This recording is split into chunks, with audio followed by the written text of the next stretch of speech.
It has been 100 years since the C virus outbreak, and a lot has changed. The Crossed have significantly evolved, and so have humans. What was once predicted has now almost been fulfilled, and the violence and psychopathic nature that the entire human race once endured now seems a thing of the past. July 27th, 2008, the day the virus broke out, is now called the Surprise. But some things never change, like psychopaths. They survive, thrive, and most importantly, plan ahead. Let's see what happens 100 years into the future in the Crossed universe.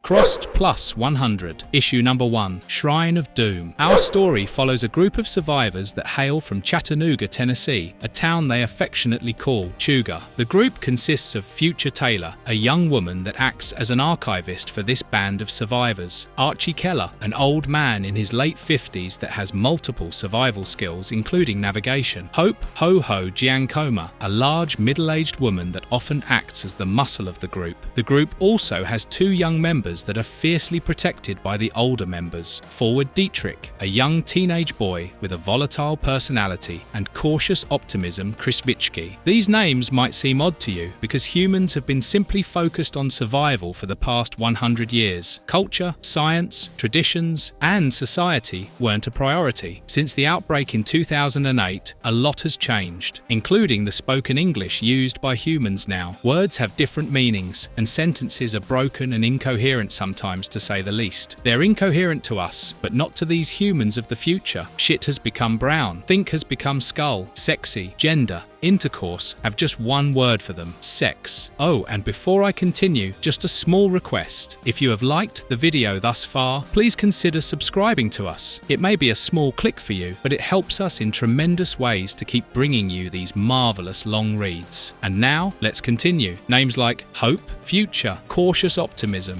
and Forward came into play in the 2070s when human settlements were beginning to pop up, and the threat of the Crossed was at an all-time low. These names represent how the surviving humans that were starting to repopulate the Earth again felt at that time. Now that we have that out of the way, let's catch up with our protagonist, Future Taylor the archivist. She is currently writing her journal and recording everything like her job entails on top of the group's bus. The bus is a survival machine designed to suit their needs. It is propelled by a steam engine with treads instead of wheels, and at the back of it, it carries a makeshift carriage full of coal. Taylor tells us that it's July 12th, 2108, a few days away from the Surprise's 100-year anniversary. She ponders how the visions of the future that people had in the past have now all been lost. Being the archivist of their surviving society, it's Taylor's job to collect history, document the present, and piece the past 100 years together for future generations. We then see the leader of the group, the Alpha. His name is Robbie, and he is covered from head to toe in burn marks. Taylor is summoned by Robbie to stoke the boiler, and although she is one of the senior members of the group, she doesn't dare talk back to Robbie. She decides to continue archiving after some time and heads off to do her job. We then see the bus moving. The entire ground seems to be covered in human skeletons no matter where they go. Robbie drives the bus while the rest of the group talk amongst themselves. Through their talks, we learn that this team is only for gathering supplies that can be used in archiving. Their society still has remnants of ours, including conspiracy theorists like Tomorrow Milovich that use unproven, long-forgotten problems of a bygone era to influence the uninformed. In this case, the fact that burning coal on these runs is producing greenhouse gases that will destroy the planet. Although they live in a grim and starved reality, we see that the survivors haven't lost their humor, because at the back of the truck, these words have been painted. If you can read this, you're probably people. The team then stops in what remains of Columbia, South Carolina. They split into two teams, while Cautious is left behind to guard the bus. The first team is archivist Future Taylor and Archie Keller, their navigator, while the second team is Robbie, Hope, and Forward. We learn that the team is hunting for any supplies that can aid in archiving, things like books, newspapers, audio CDs, video sources, anything they can use to learn about the past and piece things together. Hope, Robbie, and Forward break off to find general supplies while Archie leads Taylor towards what is supposed to be Columbia's public library. As Taylor and Archie talk, we learn that not everyone from their society is on board with archiving. Some think it's a waste of resources, which is why one of them was trying to force them to fetch coal on this run. Archie then expresses his astonishment at how fast the city is being overrun by nature, and Future informs informs him about Budleia, how it helps boost the ecosystem as soon as it begins growing. As they reach the public library, the two of them find it in much better shape.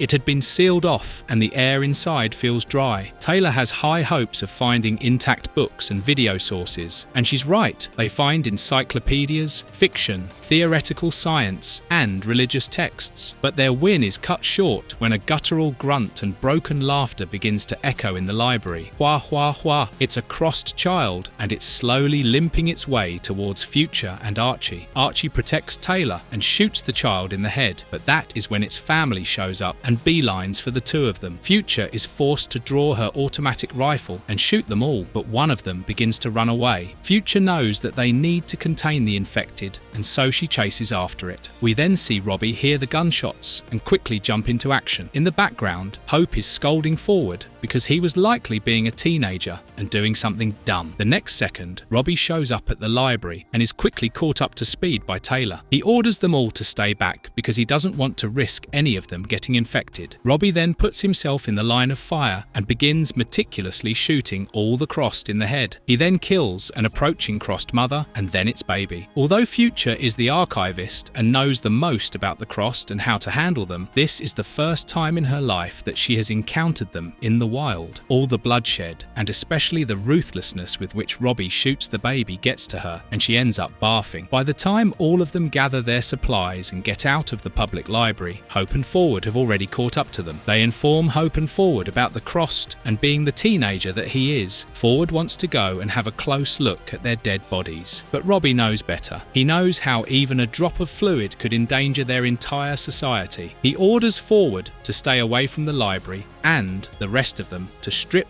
shower and bleach their clothes as soon as they all get back to the bus. He meanwhile is going to burn the entire place down to ensure that the virus doesn't get the chance to infect anything again in the future. On the way back, Hope hangs back with Taylor to talk about what happened while Forward cribs about Robbie to Archie. The teenager doesn't understand why they have to answer to Robbie. He is clearly in his rebellious phase. As Hope and Taylor talk, we learn that according to their scouts and the network of surviving humans, the Crossed shouldn't have been here. What's more is that all the pockets of Crossed that they are aware of exist up in the north. Hope also confesses that Forward is too annoying. She had thought of sleeping with him, but not anymore. They all get back to the bus and shower to ensure everybody's safe. Robbie gets back from the city at night and showers alone, away from everyone else. Future tells us that even though he hides it well, Robbie is insecure about his burn scars. As she writes in her journal, we learn that the Crossed's numbers have been drastically dropping since the 2050s. She logs the videos she finds on the phone found by Robbie. She then removes her clothes and prepares to sleep. We learn that Future likes to read fiction before sleeping because she needs to escape reality in these times more than ever. The next day, Forward has painted a cross on his face as a joke, but is being reprimanded by Robbie. He throws a tantrum when Robbie calls out his prank, which forces Robbie to assign him the bus duty for today. We then see Forward sulk on the bus as the rest of them head to explore the next stop on their journey. This time, Cautious is with Future, while Robbie, Hope and Archie are in the second team. As Future talks to Cautious, she learns that the teenager is quite level-headed and mature for her age. She can't help but smile at her resilience. A tornado has been through this area, which is why Future doesn't have much hopes of finding anything useful in this region. But her hopes spark up again when they discover some buildings that still have their roofs intact, and one of them is the church. Future and Cautious decide to survey the church while the rest of them continue forward. But when Future opens the doors to the church alongside Cautious, they find much more than they had bargained for. She finds a shrine with lit candles. Suspecting that someone alive must be living here, she orders Cautious to fetch the rest of their party. Future, meanwhile, has been captivated by the shrine. It is dedicated to a middle-aged man, but the framed image of him isn't even a photograph. It's like a crude replication, a photo of a drawing on low-quality paper. This more than intrigues her. Robbie and Hope burst into the church ready for action, but upon finding no one, they lower their guns. However, the two of them are still on their guard as Future catches them up to speed and they begin to search the church. Future tells about the shrine to Robbie Robbie when Archie raises the alarm and summons them towards the road. It's a group of the Crossed, 7 of them to be precise, running through the road. They get a good look at our band of survivors, but surprisingly they don't attack them. In fact, they simply keep running. Future is unnerved by this entire event. They have encountered groups of Crossed in quick succession in the past 2 days, and this doesn't bode well for them. But that is when Archie turns around and gets the shock of his life. They quickly head inside the church and close the doors before they are spotted. They now realise why the Crossed were running. It was because they were being chased by a pack of at least 50 wolves. Archie uses his navigation skills to lead the group out of the church through the back door, and they stealthily make their way back to the bus. They begin tracking the wolves once they are gone and find the bodies of 3 Crossed that succumbed to the wolves. Only their rib cages and pelvic bones remain. Hope thinks that they should scout and kill the 4 surviving Crossed, but Robbie shoots down that idea.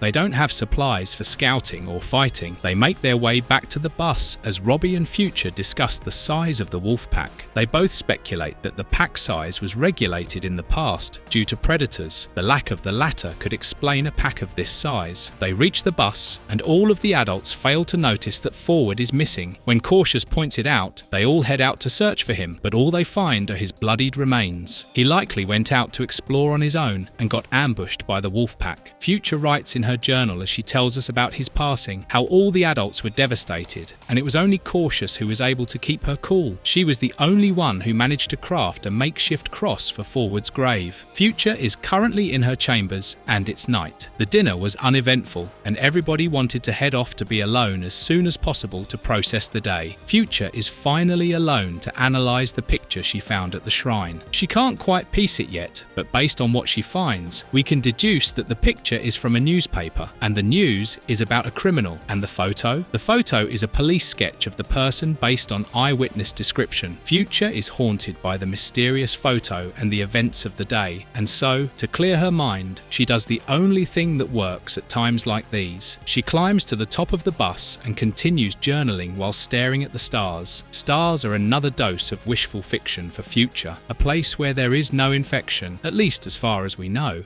Crossed plus 100, issue number 2, dwindling numbers. We then catch up with our group of survivors as they travel to Memphis as Taylor tells us about her past, how her 6-year-old grandfather survived the surprise, joined a band of survivors for 9 years, but ultimately had to kill them because they had all been infected. He then met her grandmother in 2023 and had 2 girls. One of them was Taylor's mother. However, their settlement was soon raided and only her granddad and her mum survived. When they finally arrived in Chuga in 2075, her mother met her dad and gave birth to her. Taylor has been reading The Lord of the Rings at night lately and finds J.R.R. Tolkien's description of the past whimsical at best and a fleeting dream at worst. The survivors arrive in Memphis and find the city bustling with plant and animal life. Exotic birds take to the sky with each step they take into the city. Robbie has a new strategy of scavenging the city. They will all walk alongside the bus after scouting the area and keep their carts close to it to avoid any danger. Once they find the coast is clear, they get down and begin scavenging. Their peaceful scavenging is interrupted by Cautious's yelp when she sees a herd of wild elephants roaming the city. Because learning isn't a priority in these years, Cautious suspects that these could be giant mutated hippopotamuses. Robbie and Taylor correct her by telling her that these are elephants, likely to have escaped from the city zoo. The survivors continue forward and pay the zoo a visit to confirm their suspicions. During this time,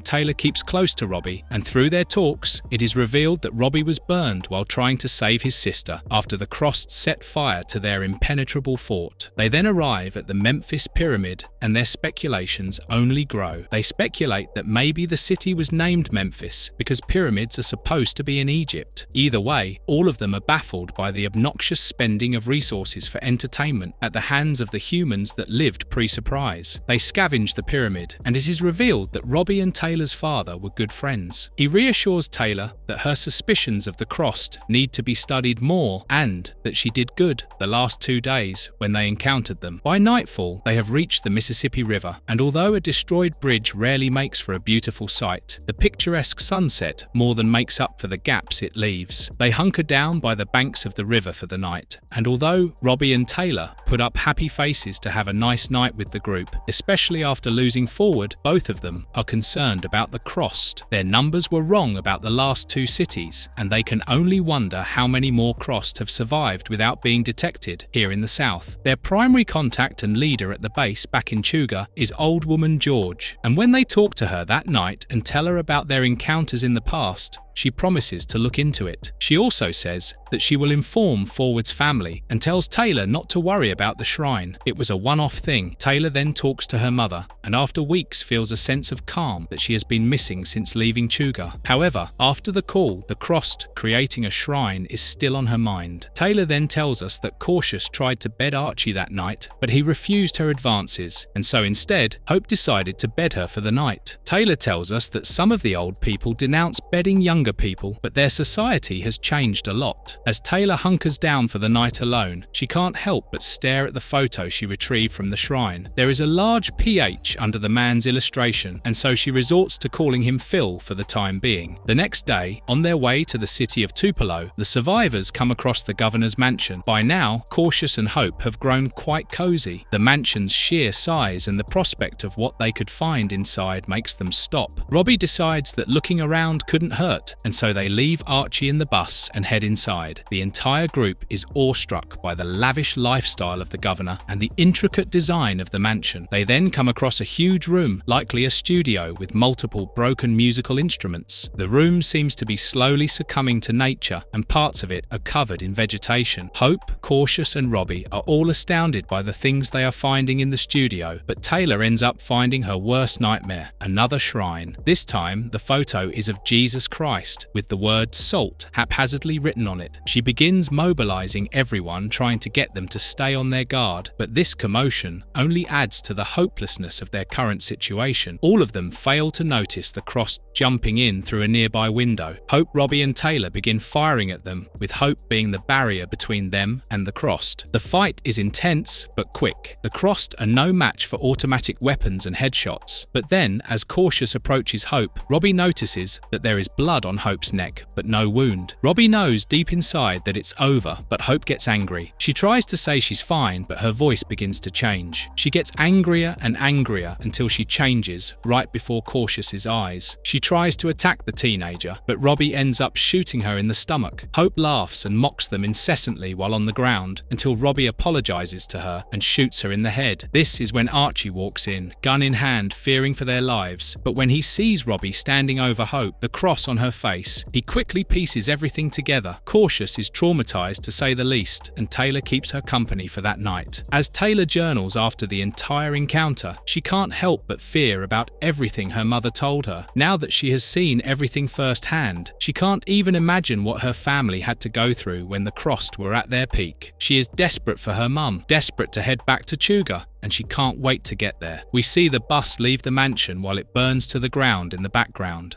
Crossed Plus 100, issue number 3, Returning to the Roots. The comic opens up with future Taylor's entry of July 17th. She skipped a day as she couldn't bring herself to take notes the previous day. The bus is heading back to Chuga, and she tells us all about Chuga and all that they encounter in the present. Track jacks in hazmat suits, people from Chuga whose job it is to salvage railway lines so that they could build their own in the future. Hot air balloons in the sky that Chuga and other human settlements use for communication and for exchanging notes. And the bone-blocked Route 41 to the town of Kimball. Taylor sheds tears as she contrasts all of this to Chuga's history and its involvement in the genocidal relocation of Native Americans 300 years ago. The next page introduces us to Chuga, a heavily armed and barricaded human settlement with numerous men arming the borders, and the outside with a sign that states, "Chuga welcomes you, careful drivers." When they enter, they are greeted by most of the community. Old Woman George,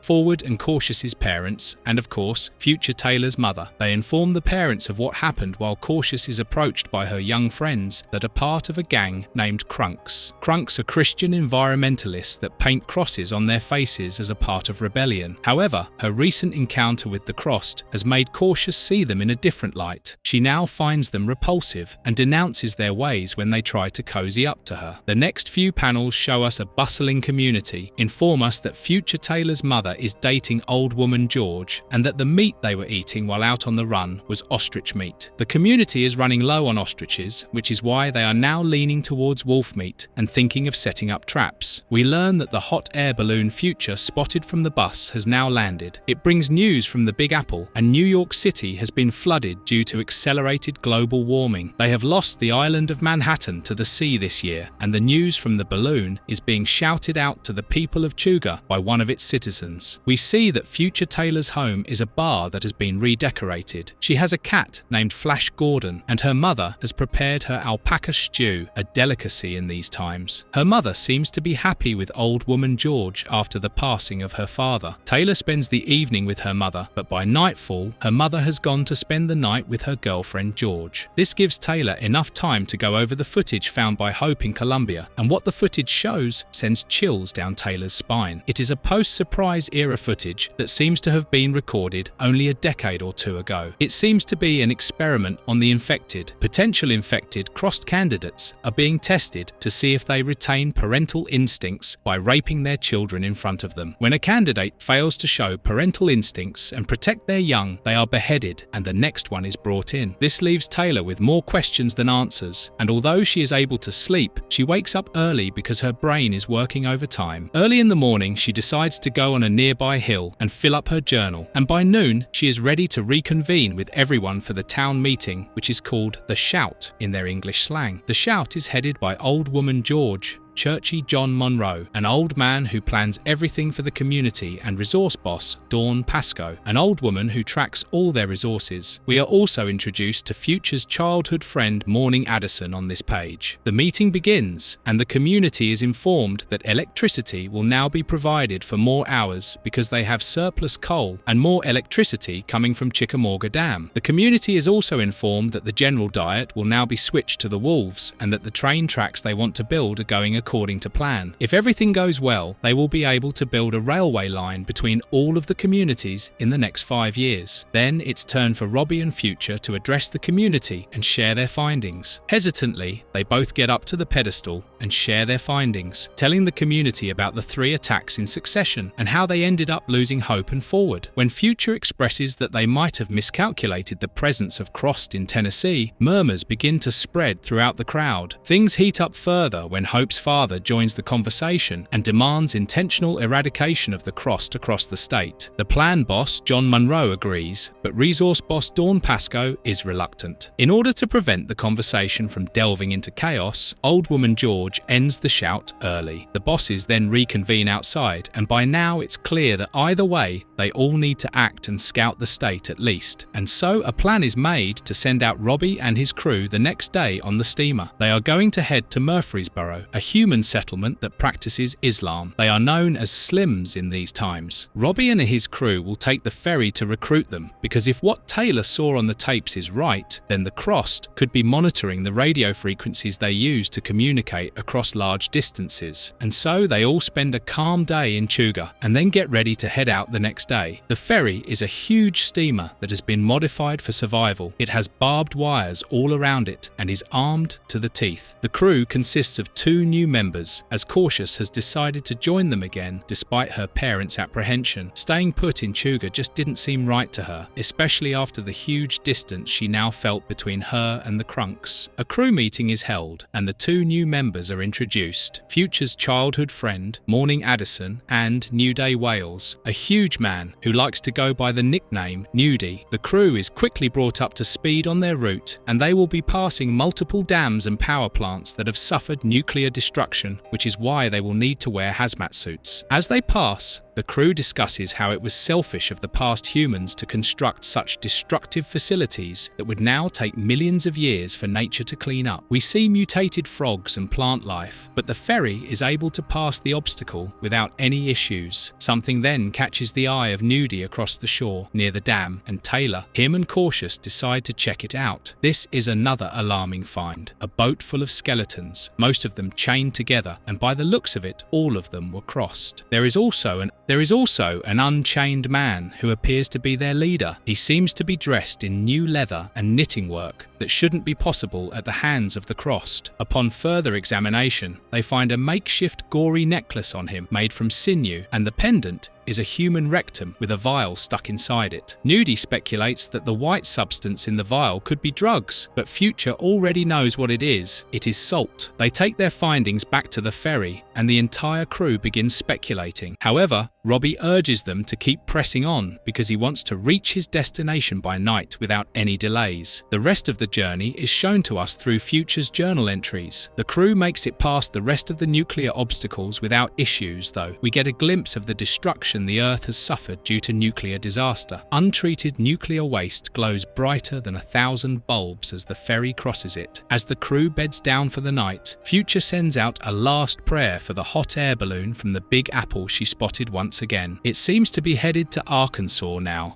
Crossed Plus 100, issue number 4, A New Beginning. The comic starts off by introducing us to the past 100 years, how the survivors dwindled at first, and how the Crossed thrived. Then, with time, the Crossed dwindled in numbers, and the survivors slowly formed communities, one of which was Murfreesboro, bustling with people that practiced a modern reformed form of Islam. We see that our band of survivors has reached the city and is being led through the streets by their leader, Imam Fajr. The city is thriving and seems to be sustained by solar and wind power, just like Chuga. Cautious is stoked to be in a new settlement and can't wait to go exploring. It took our band of survivors 2 days to get to Murfreesboro, and Imam Fajr already knew something was wrong when the radio net went silent, which is why the city has already sent out buses to scout and communicate with Chuga. As they walk through the streets, something about Murfreesboro's bird bank of ostriches catches Robbie's eye, but he keeps it to himself for now. Imam and Robbie head to the town hall to discuss their strategy, while the rest of them head to find their quarters for the night while exploring the city. This is when Future encounters the city's archivist, Mustakba, in the streets, and she heads off with him to exchange notes. Archie, Morning, and Cautious leave her and then go off to explore the city. Nudie is the one who is watching the boat, while the rest of them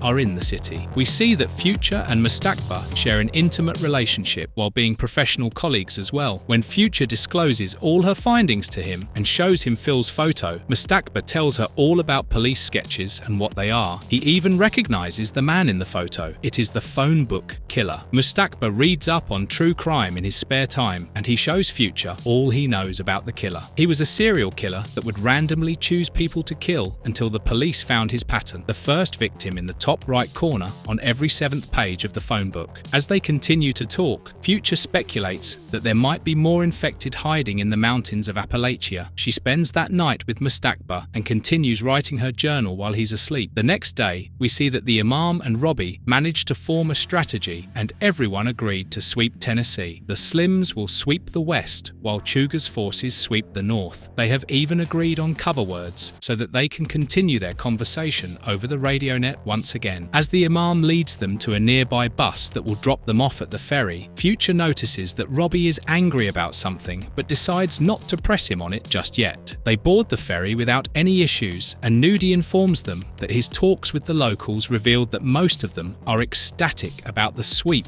that they have decided to carry out. When in her room, Future decides to look at more of the footage retrieved in Colombia, and she sees someone conditioning a Crossed to defy their base instincts using shock therapy. This only adds to the mystery that is festering in her brain. By morning, they reach back at Chuga, making an exceptional time, and are greeted by their respective families. It is now July the 22nd, and after a much-needed bath, Future meets up with old woman George and her mother for dinner. However, the dinner is interrupted when Robbie finally reveals to old woman George what he found. A few of the ostriches in Murfreesboro had a ring around their legs, the rings that the Chuga put around their flock. Upon this revelation, old woman George has a scathing conversation with Imam Fajr, which only grows the tensions between the two communities. No conclusion was reached, and it was decided that the sweeps would continue as planned. The next day brings more bad news. Their buses sweeping the north report finding a lot more of the Crossed than they had expected. It is why all resources are now being deployed, which is why Robbie will be leading a produce bus to join the sweeps. However, old woman George has shuffled up the crew, mainly because Hope's father wants to join the cause. This is why Cautious, Future, and Archie are being left behind. They wish the crew of the produce bus goodbye that afternoon, and that is when Future Future reveals to Archie and Cautious that she plans to sweep the Appalachians using horses on her own. Archie and Cautious decide to join her, and it is revealed that Future's mother is able to get them the horses because she is close with old woman George. They set out for the mountains that evening once properly equipped, and their families come to wish them well. The next few panels show us Future, Cautious and Archie riding through what seems to be a deserted forest, while Future contemplates why and how people always think that religion will always survive.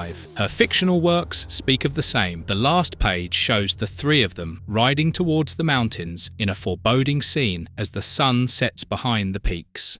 Crossed Plus 100, issue number 5, The Revelation. The comic begins by showing us a dream sequence of Future as she sleeps. It's July the 25th, 2108, and she dreams of all her favorite fiction writers showing up, faceless and riding mechanical horses. She talks to them and expresses her delight at meeting them, but they cautiously hint that even though Future thinks that she has thought of everything, there is always a chance that she might be double-crossed. Taylor then wakes up from the dream early in the morning, and after washing up, she and the rest of her crew set out into the mountains. They continue traveling, and just when Future is about to believe that she might have been wrong about her hunch, Archie discovers something that shocks them all to the core. They all had been noticing the lack of bones and violence throughout the trail they followed, but now it all made sense, because they had just stumbled upon a house made of bones, sinew and leather. When they head inside, the house is stacked to the brim with makeshift weapons like bows, arrows and more. Across comes into the house and addresses them by saying, "All back early, killing and capturing get done quickly," but the next second he notices that they aren't the Crossed. He tries to raise the alarm but is quickly shot in the head by Cautious using a crossbow so as to not raise the alarm. Horrified, the three survivors head out of the door he came through, only to discover an entire settlement of the Crossed. They decide to scour each building but only end up finding a dozen sleeping Crossed. They use their crossbows to take them out silently and then end up discovering what looks to be the main building, a church of sorts. Future's nightmares come true when she realizes that the altar is dedicated to Phil, the phone book killer. Archie and Cautious head out to scout the rest of the buildings, while Future goes through all the reading and video material laid out at the altar. She starts off by reading Phil's journal, who in real life was Beauregard leader Salt. The journal begins by documenting July the 27th, 2008, the day when Salt wakes up to the C-virus outbreak, something he finds to be his heaven. He is able to walk through the infected without a hitch. They all seem to ignore him. When he gets back to his house, he discovers a cross rash on his face, yet feels no different than his usual self. He reveals that after his phone book trick was discovered by the police, he had resorted to killing people by going through public obituaries instead. Over the next few years, Salt dedicated his life to finding a way to train and tame the Crossed. He knew that if they all carried on this way, then his perfect world would soon diminish. Over the next 10 years, he found ways to restrain the Crossed, make them comply, but they all failed to act and learn enough to his standards. He then decided to try selective breeding, and within the next 10 more years, he was able to gather a group of 6 Crossed that were as smart as him, and one of them was a 3-year-old. His group consisted of Grumpy, Doc, Happy, Sleepy, and Bashful. By now, Salt knew he had very little time, which is why he decided to give up and let Doc carry out his plan of conditioning the Crossed and videotaping it. This is when Future plays the first tape in the series and watches a kid named Joke Mercy successfully complete his conditioning and receive a reward. She has seen all that she needed. Future is ready to go, and that is when Cautious comes to fetch her and tells her about the boats they found. They are the same ones that Future found while travelling to Murfreesboro. It doesn't take long for her to realise that the smart conditioned Crossed were using the boats to ferry feral Crossed across large distances. They then discover pens that could hold 100 horses and a pen full of ostriches, the same ostriches that Chuga lost a couple of weeks ago. They have the same rings on their legs. Future runs up to the horse pen and checks the hoof prints in the mud. They all lead outside, and this is when she finally pieces everything together. She remembers what the first Crossed had said before they killed him in this town. All back early, she realizes that the Crossed left this morning to attack Chuga. They intentionally split up Murfreesboro and Chuga by planting the stolen ostriches in the other city. They wanted the communities to sweep the state so that their bases would be vulnerable to an attack. Future wants to head back this instant, but their horses are tired. They need food and rest, and so our 3 survivors are forced to wait. And as Future impatiently waits, Her mind continues running and she figures out another truth. Her dream of her favorite authors on horses was induced by the sound of the Crossed riding away for an attack into the night.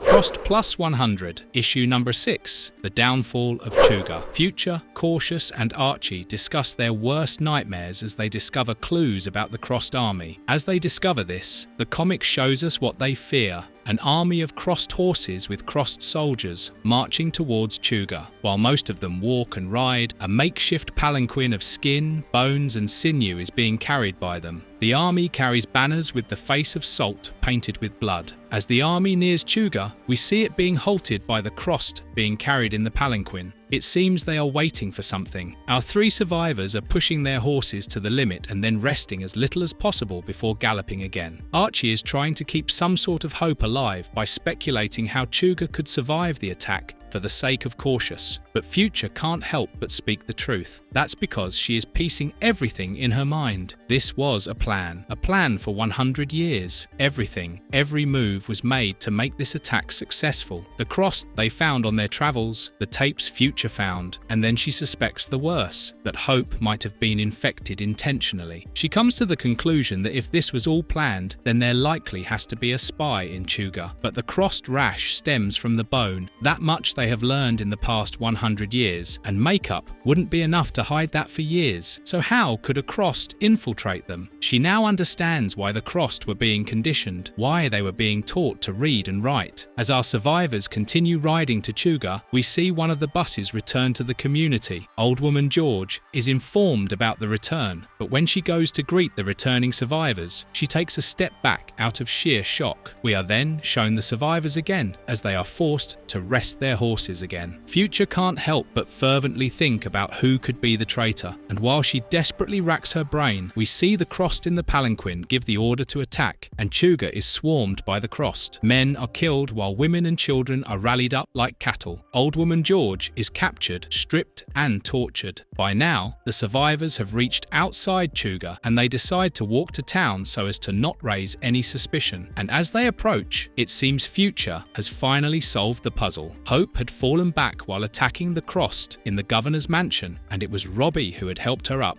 He had helped her up by supporting her neck. But before Future can say anything, Cautious has laid her eyes on Chuga, and their worst nightmare has come true. The gates are open, the city is burning, and bodies, heads, and limbs of the people they knew and loved have been used to decorate the entrance. The sun sets in the background, a brutal metaphor for the end of Chuga. The survivors make their way into the city and watch that only children and women have been allowed to survive. They have been stripped and ushered into a pen like cattle while the men are being used for food. As they head towards the commotion in the middle of the city, they watch the leader of the Crossed, bashful, reveling and dancing in his victory. Nudie is about to rape Future's mother, and what Future had suspected has been confirmed. Robbie was one of the Crossed all along. Future holds Cautious close to her, while Archie decides that he can't watch this happen. He doesn't have much to live for anyways, and he is too old. He charges into the celebration, shoots Nudie in the head, takes out Future's mother next, and then confronts Robbie. Future watches in horror as Robbie's real name is revealed by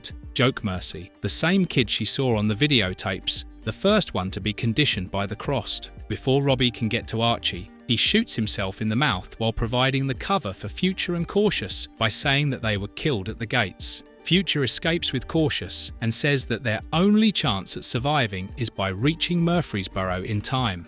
Chuga has been lost, and the survivors have lost too. She now realizes that they weren't living the fiction Future so heartily reads each night. The Crossed were, and their fiction is about to come true for them. We then see Future lead a crying Cautious into the night while heading for Murfreesboro.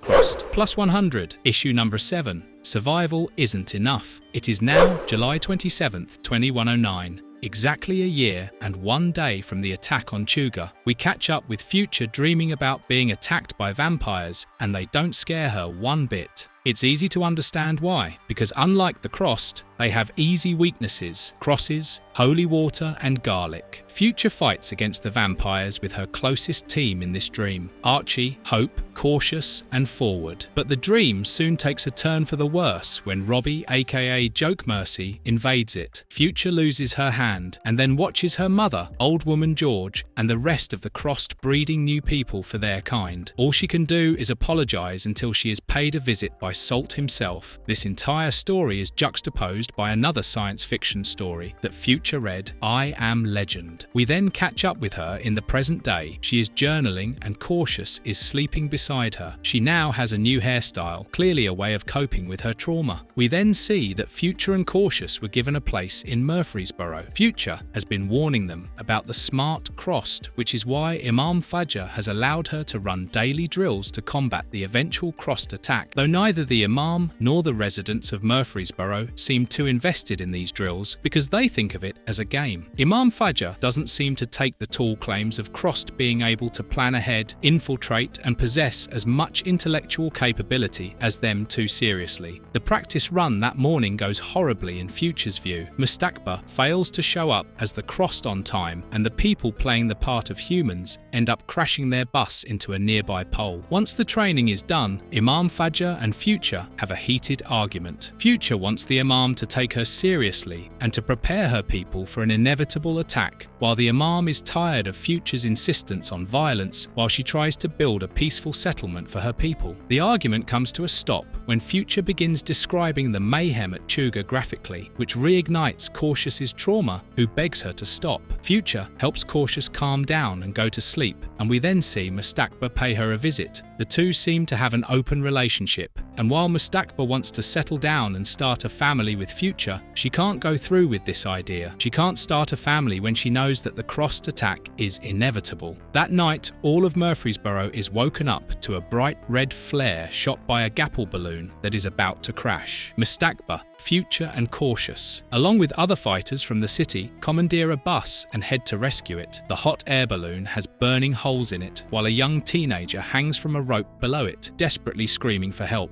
What's worse is that the balloon is being chased down by a group of Crossed, led by one smart Crossed riding a horse, armed with flaming arrows. It's obvious that this female Crossed has shot down the Gapple balloon. Mustakba promises to protect Cautious and Future from the Crossed while they rescue the kid, and so they run to the hanging teenager's rescue, only for him to fall down on top of Cautious and break his arm and her leg in the process. The Crossed then try to attack them, but are quickly taken down by the approaching bus. Only the female Crossed leader is able to get away from this attack, while ensuring neither Mustakba or the other men have a clear shot at her. She then approaches Future and recognizes her scarf. She seems to have been told about Future, and she knows her name. The Crossed then rides away laughing maniacally, eager to tell the rest of her crew that Future is alive. Cautious and Future, meanwhile, are horrified by the fact that the Crossed woman was wearing a woman's vagina as a hat. The next day, on July 28th, Future's claims of the smart Crossed knowing about Murfreesboro are corroborated to the Imam by the Gapple balloon pilot and his son. This forces her to approve Future's incessant requests of running an archiving mission, and we then see Future excitedly approach the Gapple balloon pilot with the same proposal.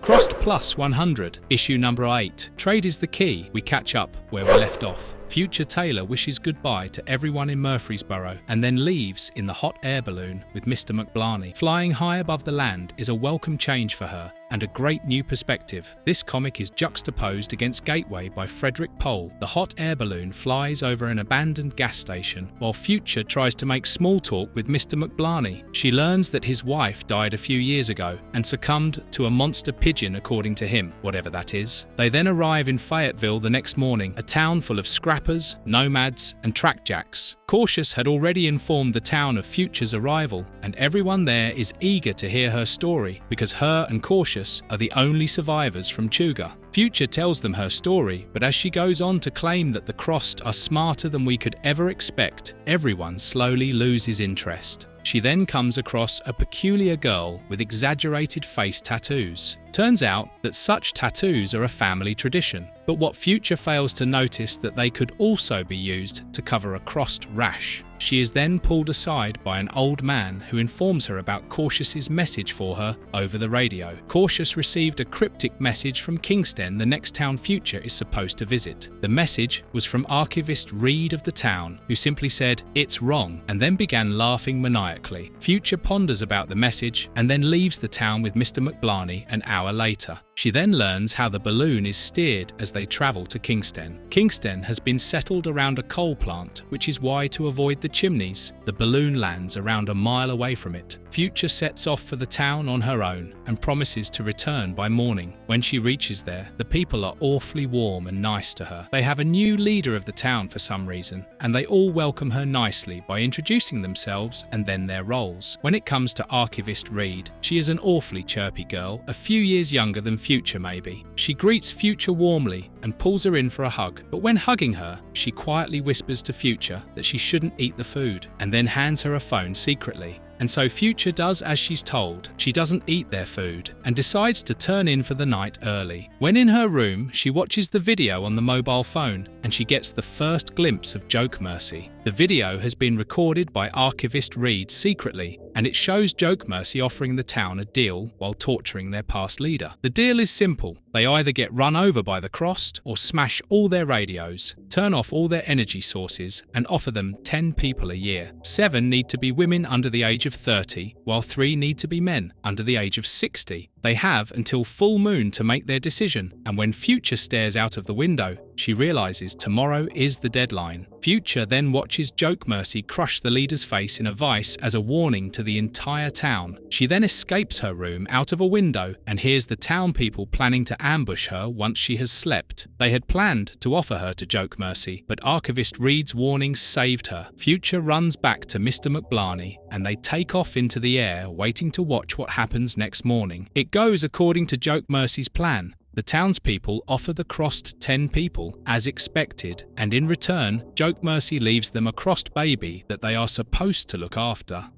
Crossed Plus 100, Issue number 9, False Securities. The comic starts by showing us Imam Fajr enacting her authority to the fullest extent. Despite Future bringing back the footage from Kingston, her claims are being denounced. The Imam is putting all of Murfreesboro's resources to protect the railway line, and every time they kill the Crossed while constructing it, it becomes a claim to victory for her. She now refers to settlements on the maps by numbers, uses military phrases, and it is more than clear to Future that she is thinking of building an empire and her legacy while propagating her religion without a care for what happens when the Crossed attack. Unlike the shouts at Chuga, the communal meetings here are called heeds, and nobody is supposed to speak during them. But Future can't help herself, not when she gets called a guest, and the Imam says that Cautious is under close scrutiny for being their RadioNet person despite not believing in Islam. This is just another tactic by her to refrain Cautious from speaking the truth over the RadioNet while ensuring that she has complete control and political favour. When Future can't stand this anymore, she demands an archiving excursion with horses so she can gather proof of her claims. The Imam is more than happy to grant her request, because Future gone, or better yet, killed on the excursion, would be a dream come true. Although no one volunteers for the excursion at the Heed, Mustakba manages to gather a crew for Future's excursion the next day, after she tells him that she is trying to build a world where the idea of her having a baby doesn't make her weep. Cautious soon joins them on the excursion an hour or two later and tells Future that the Imam fired her as soon as they left. Future had expected this, but she hadn't expected Mr. McBlarney's son to follow her. Mr. McBlarney left his son for a month in Murfreesboro while he carried out jobs of gathering intel on behalf of the Imam. The fact that the youngsters of the city are following Future gives her hope. That night, when Future sleeps with Mustakba, she is more aggressive than usual, and she suspects it's her way of establishing her dominance in a group full of Mustakba's supporters. However, the next day, when they reach the site of the Crossed settlement, they find nothing. All the buildings have been taken down,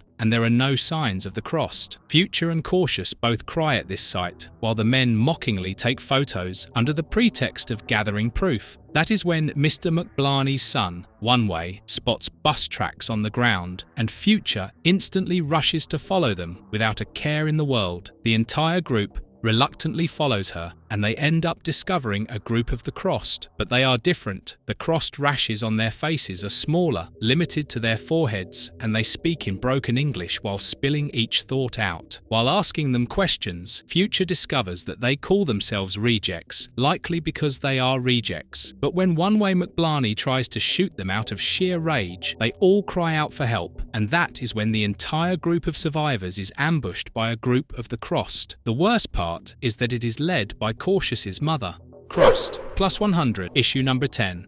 Traitors. We pick back up as the survivors are being attacked by the crossed. Future notices something different about these crossed. They don't speak or curse as they rage, unlike the rest, and they seem to listen to the rejects. The attack is brutal, and one of the crossed manages to use a human skull to knock Bukra from his horse. Bukra is Mustakba's close friend, and also someone he has sexual relations with. However, when Bukra falls from his horse, something unexpected happens. One of the rejects calls off the attack. All this while, through this entire thing, Cautious has been focused on her mum, someone Future claimed to have seen get murdered back in Chuga. The rejects that called off the attack seems to be thinking on his own, trying to find his own purpose. We also learn that each of the rejects carries an explosive around its neck. The other rejects do not share his feelings. They feel that following the master plan for the crossed is not their calling, it's what they've been told. But Mustakba manages to establish communication with the rejects by showing mercy. And through the talk, they learn that Salt's three best crossed, Sleepy, Bashful and Sneezy, are still alive and active. The crossed they control are experiments, failed ones, in an attempt to create an army of infiltrators. However, the rejects doing the talking at this moment is killed by the rest because they see him as a traitor. They then unleash the crossed on the survivors once again,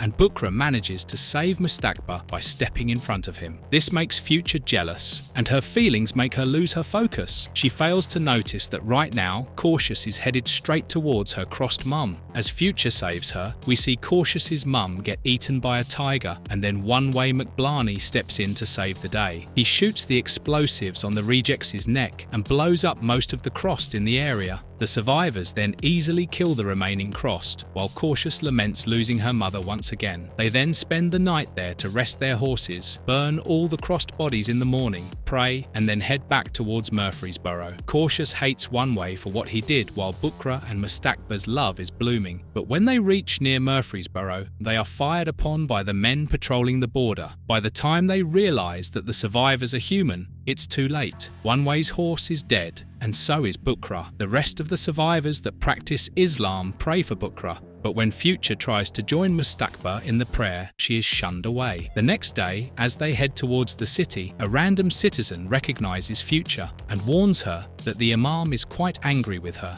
The man talks in riddles until they reach the city, because that is when Future can see the reason for herself. Thousands of refugees are now pouring into Murfreesboro, all because they too have been cut off from the radio net and the world, just like Kingston. Crossed plus 100, issue 11, Pacifism Won't Fly.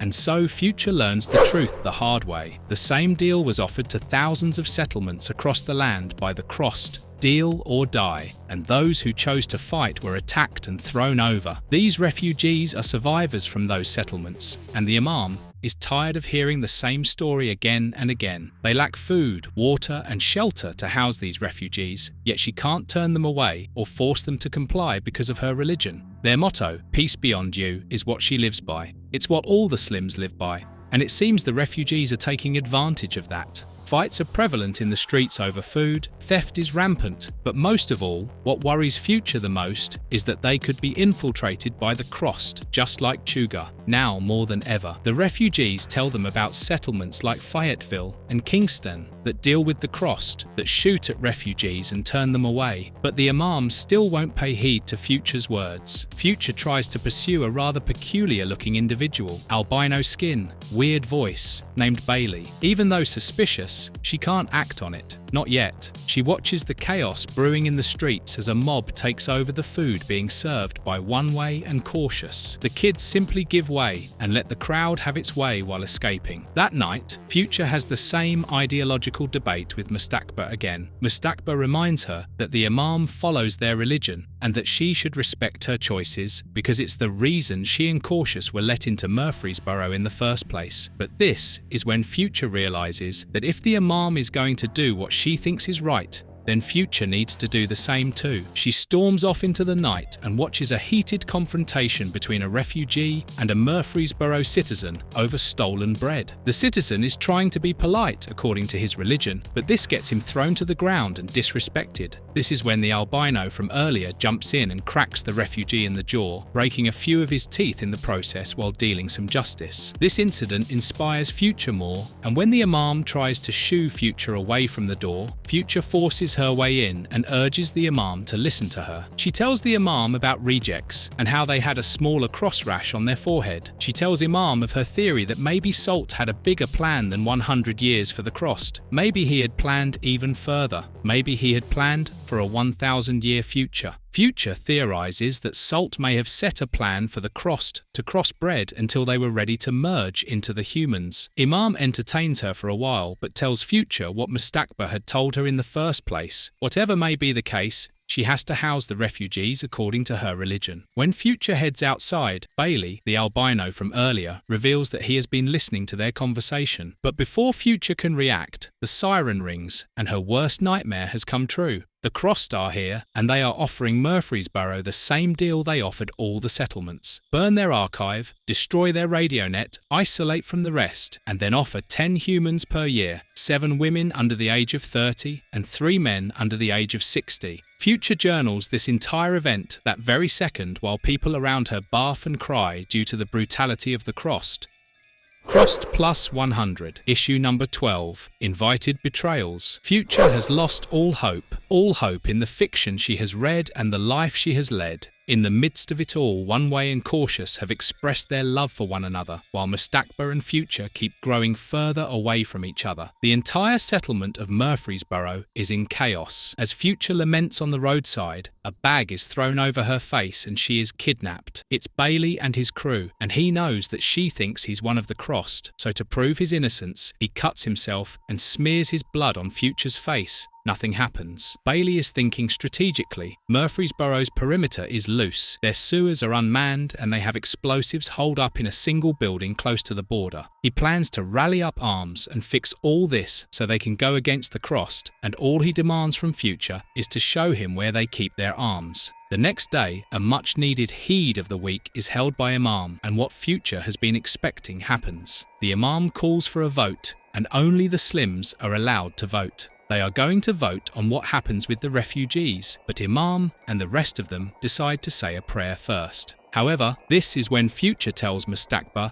that she loves him because the next second, Bailey and his crew ambush and hold the leadership of Murfreesboro hostage. However, this is when Mr. McBlarney lands his balloon in Murfreesboro and informs everyone that the city is surrounded. Many settlements around the country have vanished into thin air, and they should be listening to him. Bailey interrupts him and tells the crowd that there won't be a vote because the next week they are going to give the Crossed what they want. Bailey and his crew is their leader now, and they better listen to his demands because they currently control all the arms in the city. Future realizes she has been betrayed, and Mustakba screams at her because he now realizes why she told him that she loved him. 2 days later, we catch up with Future. She has been smoking her worries away, writing her journal like a zombie. Through a flashback, we see that she gave Bailey and his crew access to all the arms in the city, and that is when One Way and Cautious show up to share their decision. They are leaving with Mr. McBlarney, and there is enough space in the balloon for Future. Mustakba lets Future go without a word, and she doesn't blame him. But when they reach the hot air balloon, they are confronted by Bailey and his men. On the day of the heed, he had ordered that nobody could move in and out of the city. Future begs for him to let them go, but Mr. McBlarney steps in and cuts the rope to the balloon, which is currently occupied by his son and Cautious. He won't let Bailey get his hands on them. However, Bailey doesn't mind because it is McBlarney he is after. He tells Future that he too shares the same theory, that the Crossed have been merged into their society. They have been bred enough that they no longer need makeup or scars to hide their rashes. He suspects McBlarney to either be a snitch or the Crossed. That will remain to be seen. But he gives Future the responsibility of choosing the men and women they will be handing over to the Crossed. He wants her to choose wisely and make sure to choose the men and women she suspects to be the Crossed. Future is crushed by this responsibility, but she decides to carry it out. However, by the end of it, she has lost all hope in her fiction and archiving, so she simply ends up burying her journal. The day comes and the Crossed are impressed at the choice made by Murfreesboro. Bailey smirks from the top of the perimeter, while Future watches on like a lifeless zombie. McBlarney and other suspected candidates chosen by Future have been tied to stakes, and when the Crossed express what will become of them, Future ends up barfing. But then something unexpected happens. The Crossed lady that was speaking hears a woman tied to one of the stakes and hears something familiar. She removes the woman's gag and hears the words, "A little boy said to a bird, 'Is quite true what I have heard. A pinch of salt upon your tail, and I shall catch you without fail.'" And this is when the Crossed lady says, "Well met, sister." And this is when Bailey orders his men to pull the trigger. Future has been vindicated. She was right, and Bailey never betrayed her or the city. The entire perimeter has been rigged with explosives, and the next second most of the Crossed have been blown up. The Crossed rally and mobilize their buses and get ready to break open the door. But Bailey then reveals the next part of his plan and opens the front door to the city. When the Crossed drive in, he reveals he has rigged up the sewers and then blows them up. All that now remains are the few Crossed assigned to protect Bashful, and they too get taken out by burning birds covered in fuel and the bullets fired by Bailey's men. Life flows back into Future's limbs as vindication flows through her veins. Renewed with vigor and validation, she picks up a rifle and joins the fight on the ground. She then spots Bashful buried under a body and with a huge smile on her face blows his brains out. She then sees the package he was reaching for. It is a Crossed baby that was intended for the city. Future wants to shoot it at first, but then decides against it, planning for the future this time, just like Salt.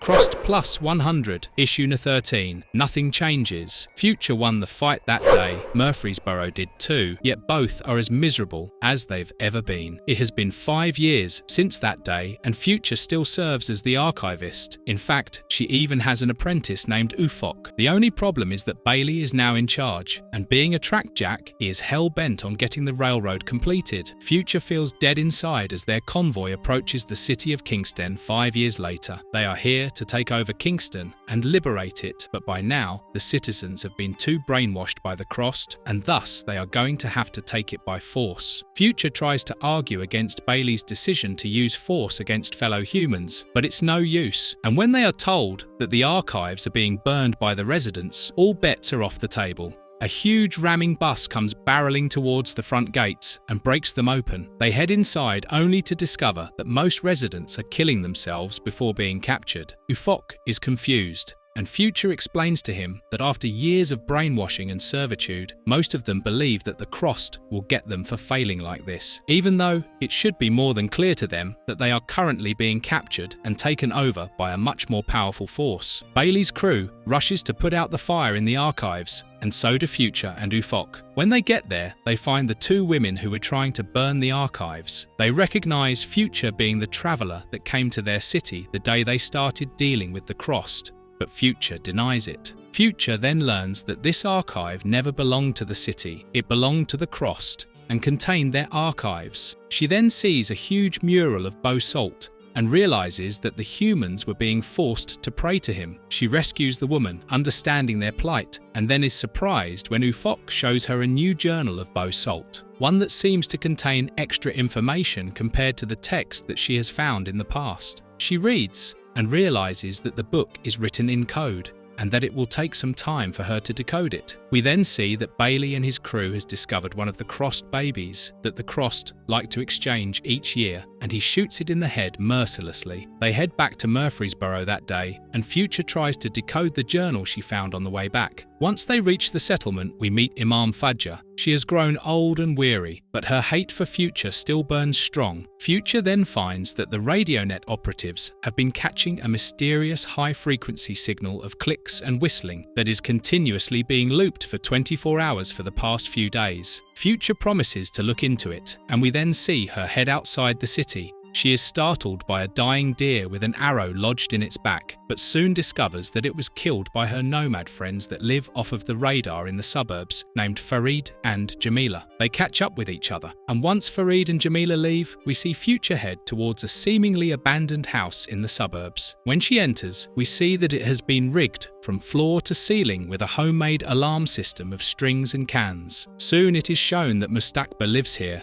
and although they are pretending to be separated in front of the world and acting like recluse citizens, in reality, they have been secretly meeting up in this house. Mustakba has to head out that night to keep his ruse up, and Future is left alone to her thoughts. She tries to start a new journal, something she tells us that she has tried and failed multiple times, something that happens today as well until she starts it with the words, "My darling." The journal is addressed to her and Mustakba's adopted daughter, the same crossed child that she decided not to kill 5 years ago.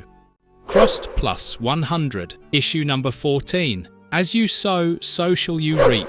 Through flashbacks, we learn that Future never named the child. Mustakba had discovered them accidentally, and the two of them had decided to adopt her and keep her in the house. They tried to raise her like a family, and the first lullaby that Future ever sang to the child was "Twinkie, Twinkie, Little Star." They painted the kids' room, affixed a hook to the wall nearby to restrain her, and tried to act the best they could around the crossed child. They both had to wear hazmat suits in order to handle her, and she would usually act out, and they would have to restrain her. Future tells us as she writes the journal that her baby never crying in the past 5 years, never since her birth, is what scared Future the most. Future finishes her journaling, and we see how they've grown closer together in the last few years. Mustakba returns to the house that night, and the two can't help but sleep with each other excitedly after being apart for so long. Future spots their daughter staring at them, but Mustakba doesn't care about it. They fail to notice the hunger and weird vividness in their daughter's eyes. Not only that, they realise that they've failed to restrain their daughter for the night the next day. Mustakba plays it off, and Future wishes them one last goodbye before setting out on her next archiving run. She takes the train from Murfreesboro Station and tells us that the railway has been operational for the past 3 years and continues to grow because it helps Bailey grow his empire. She is headed for Genheim Station today, and as she sits in the train, she begins to decipher the journal she found in Kingston. She has managed to crack a little bit of the code, and when she begins translating, she realizes that this is the last journal of Beau Salt, and it has his last thoughts that he wrote down before his death. It lines up Salt's plan perfectly with what's happened till now. The attack on Chuga exactly 100 years later, the jobs he has assigned to Bashful and Sneezy, and more. Beau Salt is on his deathbed when writing his journal, and turns out the preparations of the Crossed during the last 10 years of the century after the surprise were all planned out by him. It was meant to be psychological warfare. He then discusses giving his 3 chosen Crossts different tasks: Bashful's Tithe, Sleepy's Expedition, and Sneezy's Seclusion. Bashful's Tithe has been revealed. It refers to the subjugation of human settlements at his hands, well that is, until Future killed him 5 years ago.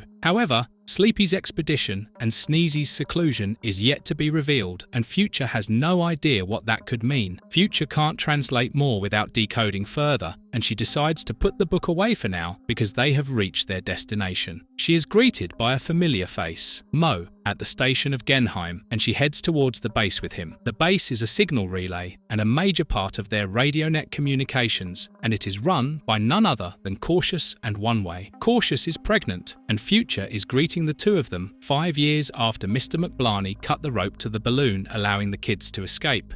As Future talks to the RadioNet operatives, she learns that they too have been capturing the same mysterious clicking and whistling high-frequency signal. They all catch up, have a nice toast, and Future avoids the conversation when she is asked about Mr. McBlarney's death. Future goes to sleep, only to be woken up by a sudden attack from the Crossed. One Way and the rest of them fight valiantly, but Future hesitates to join them because she hasn't picked a gun in the past 5 years. When One Way runs out of bullets, he is saved by the regional nomads of the area that like to scalp their victims. Crossed plus 100, issue number 15, Mirror Talk. Future learns that the nomads are called hill tribers. She talks to them and learns that the leader's name is Insa. They all are quite liberated and choose their own names and tattoo the name's origins on their own foreheads in mirror writing, that is, backwards. Future figures that this means they have books, and because they are coming to trade at the camp next day, she asks them to bring all they can. As the leader of the hill tribers heads out, she passes her joint to Future and she hunkers down for the night. She decides to decode the second section of Bosalt's journal because mirror writing has given her an idea and her hunch was right. As she translates, she learns that the last journal was written by Bosalt on his own body and it has been transcribed by Bashful in this journal. As Future continues to smoke and translate, we learn that even in his last days, Bosalt was the most depraved crossed imaginable. He spent writing all these words on his body while also planning for the time Future is currently living. Future is able to decode the second chapter and the title of the last two. The second chapter is called Last Words. The third is called The Time and Place of My Holy Sign. And the last one is called The Distant Horizon. Not only did he write his last journal on his body, he encrypted the last two sections using a single keyword, a keyword that will only be deciphered by his loyalists if they are faithful and carry out his plan to the end. He has planned that all of his disciples will own a copy of these sections, but yet they will only be able to translate it on the day that he has planned, the time he has planned, and the place he has planned. It will be revealed on the day of his return. Future is shocked by this revelation, and she is too high, and so she instantly passes out. The next morning she wakes up and is still startled by the crazy translation she discovered last night. She then has breakfast with Cautious and learns all about her life in the Big Apple. Cautious is living the dream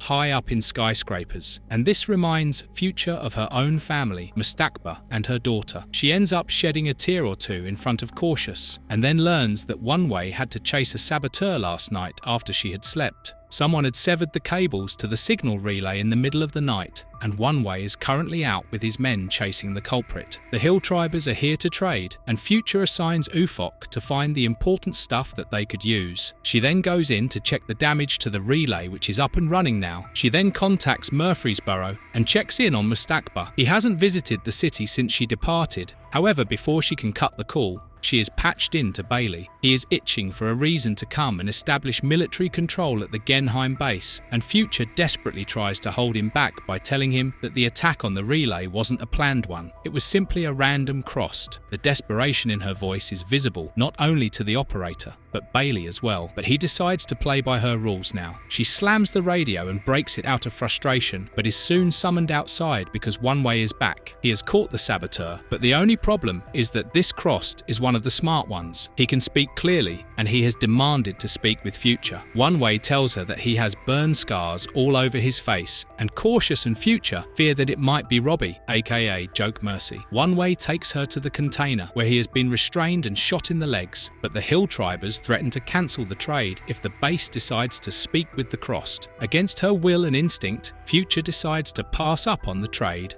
and open the doors to the container. Crossed plus 100.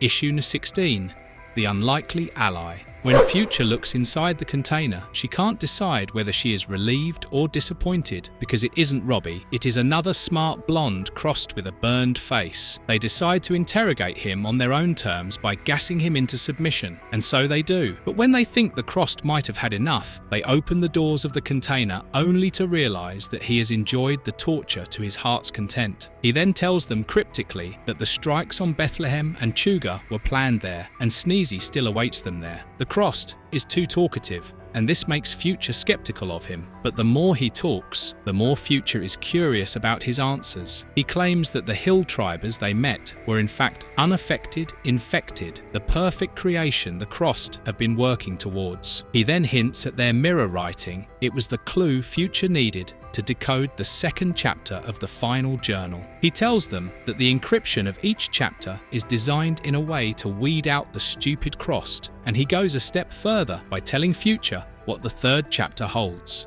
The chapter named The Time and Place of My Holy Sign gives the date 13 days before the 13th year of Salt's century. which is 14th of July 2121. Future is horrified with this revelation. She asks if the Crossed truly believes in Salt's return, and he simply laughs. Because they all still refuse to believe him, he asks them to test the Hill Tribers themselves by asking the question, who did bashful love best? And with these final words, the Crossed dies. Future looks at his hands and discovers that he had amputated himself on his own. What puzzles her is the fact that he could have infected all of them with his bloodied, severed arm, yet he didn't, and this forces her to believe him and put things together. She decides to take matters into her own hands. She wears a hazmat suit and scalps the dead Crossed just like the Hill Tribers did. She then walks towards their command center while demanding one way to tell everyone about Bethlehem. It was a settlement of religious Christians near the Big Apple. They never traded,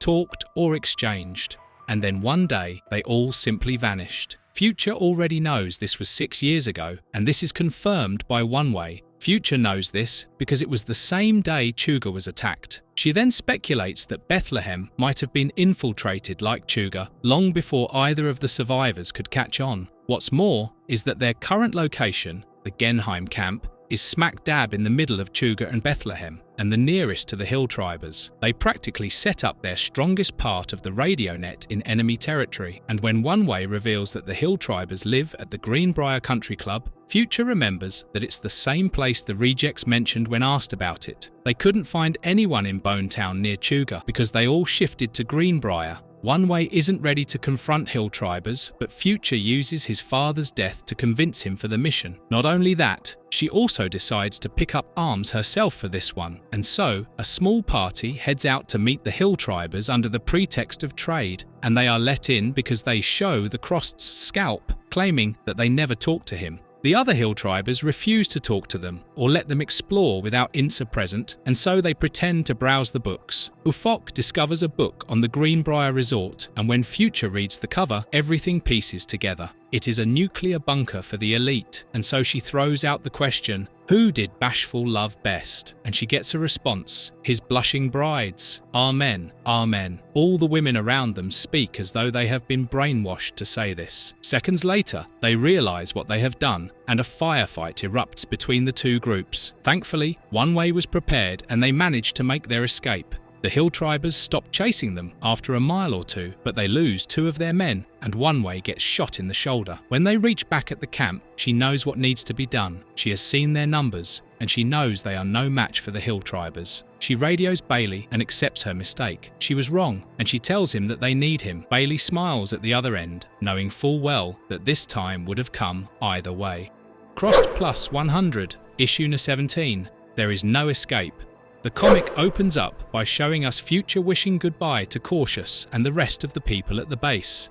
She is heading back after telling Bailey all she found. Ufok has decided to stay behind to archive everything. Future feels like she is betraying them all, but she can't bring herself to face the bloodshed that is imminent. She tells Cautious to be careful and then leaves in the train heading back to Murfreesboro. On the train, while she is passed out, she dreams of the Crossed One Way, Cautious and Ufok coming for her because she betrayed them. Her mind is playing games on her, and for a moment she wonders if the joint she took from Insa might have poisoned her brain somehow. However, she is distracted when the train suddenly comes to a halt in the middle of the journey, and when she looks outside, she realizes that Bailey and his crew are blocking the tracks. She has a much-needed confrontation with them, and Bailey mocks her for running away. He wants her to join the fight, but Future tells him that she can't face violence anymore. She then realizes that Bailey has radioed the people in Big Apple to help, and they will be sending their big guns to Genheim by next morning. He has also recruited the people from Kingston to be a part of his army, partly because he wants them close, and partly because they're itching for revenge. Future begs Bailey and his crew to keep One Way, Ufok, and Cautious safe, and then gives them what they want. She hands over the book she found on Greenbrier, tells them about the nuclear bunker underneath, and then lays out an attack plan for them in the sand, visualizing all she saw at Greenbrier. Once Bailey has what he needs, he lets her go, and both of them head their separate ways. As a means to distract herself, she tries to decode the last chapter of the journal, but fails miserably. She knows she has all the clues, all the right pieces, yet she is unable to put the puzzle together. She can't help but draw parallels between Bailey and Salt, can't help but feel like all of them are walking into a trap,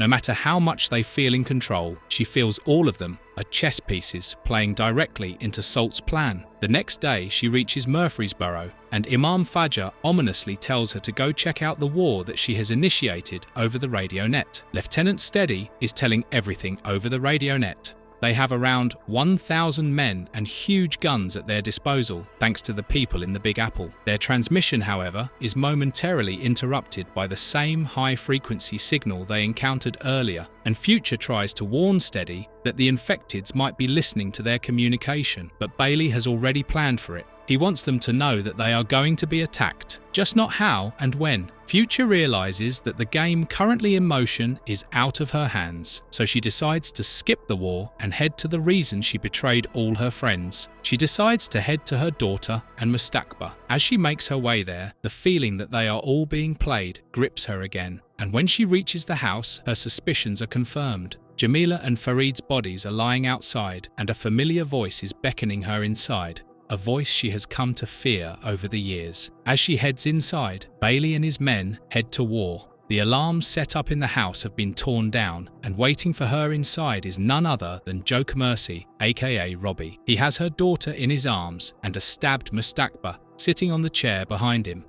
Crossed Plus 100. Issue 18. The Hidden Threat. The attack begins on Greenbrier while Robbie talks to Future. She begs for her daughter's life, and Joke Mercy simply lets her go and do as she wishes. Future tells her daughter to stay back, else she would infect her, and we then see that Mustakba is still alive. As the attack on Greenbrier continues, Joker Mercy explains to Future what Salt had planned. He had planned what she suspected all along, for the Crossed to merge with the humans. He turns on his radio so that they all can listen in on the war while he tells his story. He was born and recruited in 2060, but he wasn't alone. He had a friend named Slake Time. Both of their faces were burned, and Joke Mercy was sent to hunker down with the survival group that was led by Future's dad, while Slake Time was sent to Bethlehem. Joke Mercy ended up establishing Chuga alongside her dad, and when the time came, they both did what they were meant to do. Joke Mercy took over Chuga, and Slake Time took over Bethlehem. However, the problem arose when Salt died. His closest Bashful and Sneezy had always fought, but upon his death, they drifted apart. Bashful, Joke Mercy's leader, stayed true to Salt's demands and plan, but Sneezy, she wanted to infect the entire world and take over. By now, the war outside the bunker is over, and Bailey and his men have managed to kill all the unaffected infected without losing a single man. As this is reported over the radio, Joke Mercy tells her that Sneezy was restrained in the bunker by them. He then realizes that Future never named her daughter, and he feels her pain. He can feel the irony in that. Before Joke Mercy can continue, Mustakba stirs to life. Before he dies, he wants to hug his daughter one last time. His daughter runs into his arms, but the second she touches his blood, he turns and begins screaming. Future's daughter leaps away while Mustakba pulls out the knife from his torso and stabs Joker Mercy in the throat. Seeing her father die, Future's daughter runs up to Joker Mercy and bites him in the hand, and he reels in pain. Mustakba's daughter laments his death over his body, while Joker Mercy pleads with Future to listen to what he has to tell her. He tells her that Bashful knew what Sneezy wanted to do, and so they were the ones that destroyed Bone Town. They killed whoever stood in their way and stuck to the plan. Bashful was in charge of the experiments, and so he carried on. They bossed all the experiments back to Greenbrier so they could contain Sneezy and her Crossed. But Sneezy's ace was Slake Time, who tricked Future and Bailey into freeing her. Slake Time played them like a whistle, and Future delivered exactly what Sleazy wanted. It was the reason Insa didn't want Future talking to any of the Crossed. They all were protecting the humans and their future by merging with them. But now it's all over. Joke Mercy passes away while telling Future that his only wish was to participate, to be a part of something more. Bailey and his men are celebrating their victory while Future is desperately trying to shut them up so she can get her message across. She tells them that they got tricked. She tells them that the unaffected infected were trying to keep the real threat from escaping, and although many men stop dead in their tracks, Bailey doesn't believe her. He thinks she has gone crazy from the fear, or that she is a traitor. She tries to get Lieutenant Steady to listen to her, but when he conveys Bailey's message to Future, she does the only thing she can to save One Way and Cautious. She tells One Way the truth, how they killed his father and have been lying to him for all these years. When One Way realizes this, he kicks Bailey off of his horse and escapes with all the 600 soldiers from New York that had joined the fight. Despite this, Bailey continues with his plan of opening the bunker, but this is when Future stops caring. She puts on the hazmat suit, picks up her crying daughter and consoles her. She then leaves, and when her daughter points out that Future is forgetting her journal, she lets her have it instead. Back at Greenbrier, the bunker door opens up on its own, and Bailey and his men are taken by surprise. A fog machine of huge proportions called the Fog Party 5000 is wheeled out. Unborn, crossed children are shredded in it, and the infected gas is released upon all of them.